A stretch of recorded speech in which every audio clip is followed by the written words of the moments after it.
नमस्कार. लोकसत्ता ऑनलाईनमध्ये तुम्हा सगळ्यांचं स्वागत. मुंबईची पहिली AC लोकल आज कुर्ला कारशेडमध्ये आली आहे आणि या AC लोकलचे आतले भाग सगळे तुम्हाला मी दाखवत आहे. मी रोहन टिल्लू. खूप छान लोकल आहे ही. सध्या या AC लोकलमधलं AC चालू नाही आहे किंवा इलेक्ट्रिसिटी चालू नाही आहे, तरीसुद्धा पूर्णपणे भारतीय बनावटीची अशी ही गाडी तुम्ही बघू शकता. याचे विंडो पॅनल्स राजधानीच्या विंडो पॅनल्सप्रमाणे खूप मोठे आहेत, त्याच्यामुळे खूप प्रकाश, भरपूर सूर्यप्रकाश आत येणार आहे. तसंच क्लोज डोअर असल्यामुळे यातून लोक खाली पडण्याची किंवा तशीही भीती नाही आहे. हे ऑटोमॅटिक क्लोज डोअर आहेत.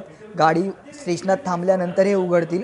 तसंच इमर्जन्सीच्या काळात हे दरवाजे आतून उघडण्यासाठी एक नॉब दिलेला आहे. तो नॉब आतून फिरवल्यानंतर हे दरवाजे उघडतील आणि त्याचं इंडिकेशन गार्ड तसंच मोटरमनकडे सुद्धा राहील. तसंच ज्या डब्याचा दरवाजा उघडलेला आहे त्या डब्याच्या बाहेरसुद्धा याचे इंडिकेटर राहणार आहे. दुसरं यातलं एक महत्त्वाचं फीचर म्हणजे इमर्जन्सीच्या काळात डब्यातले प्रवासी थेट मोटरमन किंवा गार्डशी संवाद साधू शकणार आहेत. त्याच्यासाठी एक खास टॉकबॅक डिव्हाइससुद्धा या प्रत्येक डब्यात आहे. 30 टन AC एकेका डब्यात असणार आहेत. डब्याच्या दोन्ही बाजूला मिळून 15-15 टनांचे 2 AC युनिट्स बसवण्यात आले आहेत. या 12 डब्यांची ही गाडी आहे आणि या 12 डब्यांच्या गाडीचे 6-6 डबे एकमेकांना अंतर्गतरित्या जोडलेले आहेत. त्याच्यामुळे एका डब्यातून दुसऱ्या डब्यात असे 6 डबे आपण चालत जाऊ शकतो आणि 6 डब्यानंतर परत एक मोटर युनिट असणार आहे, त्याच्यामुळे तिकडे खंड पडणार आहे. पुढले 6 डबे परत इंटरकनेक्टेड असतील. आरामदायक सीट्स आहेत. त्याचप्रमाणे हँडल्स बंबार्डियर ही जी नवीन गाडी आलेली आहे, MUTP फेस 2ची जी नवीन लोकल पश्चिम रेल्वेवर धावती आहे, त्याचे सुरुवातीचे हँडल्स जसे 2 साईडचे होते तसे हँडल्स आपल्याला या AC लोकलमध्ये सुद्धा आहेत. त्याचप्रमाणे सामान ठेवण्यासाठीचे रॅकसुद्धा इकडे वेगळे बनवण्यात आलेत. ही एक त्रुटीसुद्धा असू शकते, कारण सामान ठेवण्यासाठी खूप कमी जागा मुंबईकरांना उपलब्ध होणार आहे.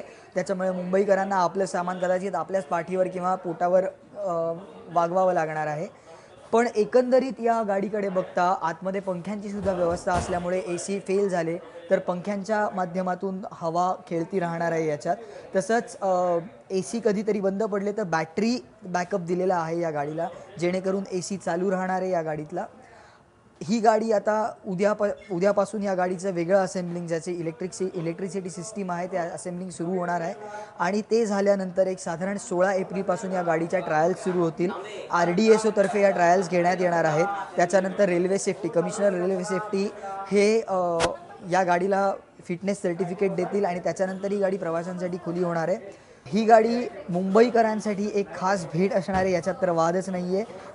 ऑक्टोबर हीटपर्यंत मुंबईकरांना ऑक्टोबर हीटचा तडाखा जेव्हा बसायला सुरुवात होईल तोपर्यंत ही गाडी मुंबईच्या रेल्वे मार्गावर धावायला नक्कीच सुसज्ज झालेली असेल. या गाडीचे तिकीट दर काय आहे याबाबत अजूनही संभ्रम असला तरी दिल्ली मेट्रोच्या धर्तीवर हे तिकीट दर ठेवण्याची ठेवण्याचा एक प्रस्ताव मांडण्यात आलेला आहे.